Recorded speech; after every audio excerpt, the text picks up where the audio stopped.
At so ayan, hi guys, welcome back sa channel natin at eto na nga si Full Spoiler Chapter 1114. So i-review na nga natin yung mga kaganapan dito at mamaya ay magbibigay lang tayo ng konting feedback patungkol dyan. Pero bago tayo magsimula, ay kung bago ka pa lang din sa channel natin, ay huwag mo kalimutan mag-subscribe at pakipindot na rin ay ang notification bell para ma-update ka every time na meron tayong bagong upload. So yun lang naman po at ulit, ay huwag na nga natin patagalin pa.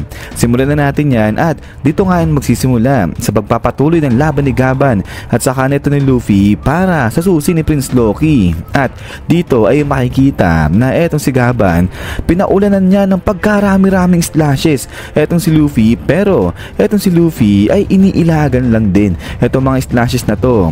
Pero ganun pa man rin, kahit nga nagagawa ni Luffy na ilagan yung mga slashes dyan ni Gaban, yung ibang mga slash ni Gaban tumatama pa rin kay Luffy kasi nga napakarami yung slash na pinapakawalan dito ni Gaban. So kaya nga dahil dito ay dito naman labas na ngayon itong si Zoro at medyo tinulungan niya dyan si Luffy sa pakikipaglaban kay Gaban. At ginawa ni Zoro dyan, blinak niya yung isang slash na tatama ngayon dito kay Luffy.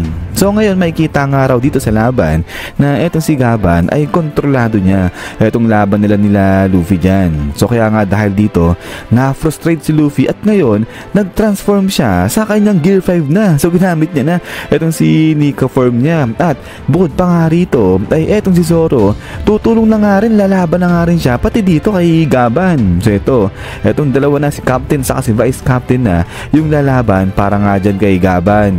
Pero nung magsisimula lang lumaban etong dalawa ay dito naman bilang sumuko na etong si Gaban.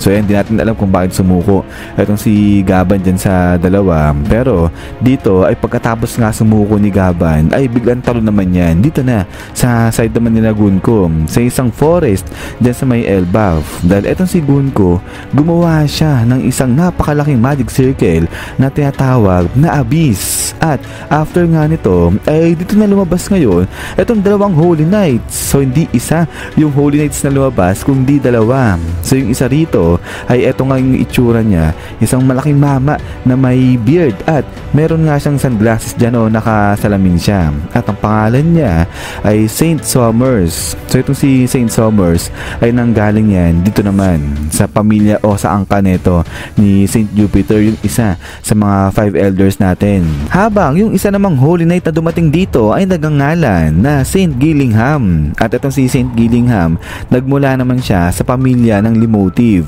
Pero itong si Gillingham, maliban pa dyan, matindi-tindi itsura niya kasi pagdating dito kalagun ko, yung appearance niya ay ganito nga, parang siyang itsura na Kirin. So kaya nga sinasabi dito ng leaker natin na parang may nakain na devil fruit etong si Saint Gillingham. At yung nakain niya, mythical pa na devil fruit kasi pagdating niya nga dyan kalagun ko, naka-hybrid form kagad siya. So yung term na ginamit dito, hybrid human Kirin form etong si Saint Gillingham. So ayun, matindi, pa nagkataon meron na naman tayong panibago na mythical user tapos ayun pa, kalaban pa yan. But anyways, ay pagkatapos nga rito, pagdating ngayon ng dalawang Holy Knight dyan, ay napatanong etong si Shamrock, sabi na nga dyan, bakit dalawang Holy Knight yung dumating? Isa nga lang yung kailangan nila. So eto, sagot ngayon dyan si Gillingham, sabi niya nga dyan, kasi kailangan bumalik na ito ni Shamrock doon sa may Marijoa. So kaya pala dalawa yung dumating dyan.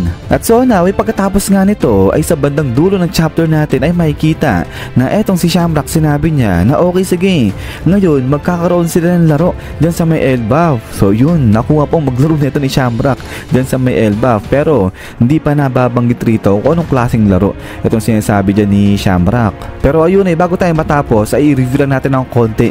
Ito sinabi nga ni Shamrock na magkakaroon sila ng laro dyan sa may Elbaf. So although hindi pa naman nababanggit dito kung anong klaseng laro yung sinasabi ni Shamrock, pero so far meron tayong isang alam na laro dito na ginagawa ng mga Celestial Dragon. At eto nga yung tinatawag nila na Cleansing Festival. So eto, familiar tayo dyan kasi eto ngayon nangyari dyan sa may God Valley incident na kung saan etong mga Celestial Dragon ay pinagpapatay nga etong mga tao dyan. Tapos may karampatang prizes syempre pabuya yung mga mapapatay nila ng mga tao dyan.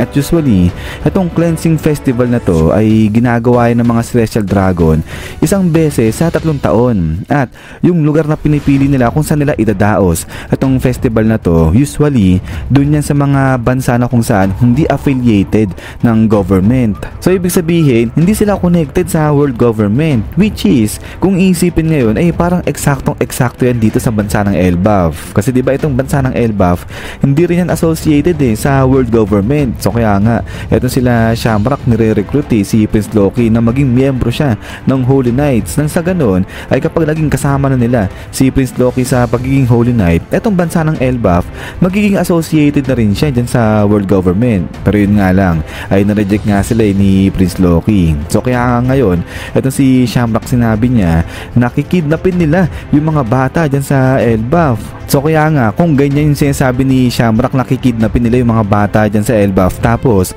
magkakaroon pa sila ng laro dyan, ay baka ganun to rin yung mangyari, yung kalabasan dyan sa Elbaf, maging hunting ground dyan ng mga Celestial Dragons. So kung dati, ay eto si Garling Figureland yung nagpa-participate dyan sa cleansing festival na yan, ngayon, etong anak niya naman si Shamrock yung gaganap sa tungkulin na yan. At ang interesting pa dito, dahil sa nangyaring cleansing festival na yun dati sa may God Valley, ay di ba kasama dyan etong si Gaban. So aware si Gaban sa cleansing festival na yan. Tapos ngayon ay mauulit-ulit dyan naman sa Elbaf magaganap. Tapos ang isa pang malupit dito, nandiyan dyan yung pamilya ni Gaban, si Colon at saka nga si Replay. So kaya nga eto yung maganda dyan, yung interesting. Tignan natin kung ano yung gagawin natin ni Gaban if ever na ganyan nga yung mangyari dito sa may Elbaf, maging hunting ground dyan ito ng mga Celestial Dragon o neto ng mga Holy Knights. But then, ay maliban pa nga rito, ay balikan nga natin. Ito nga yung dalawang Holy Knight na dumating.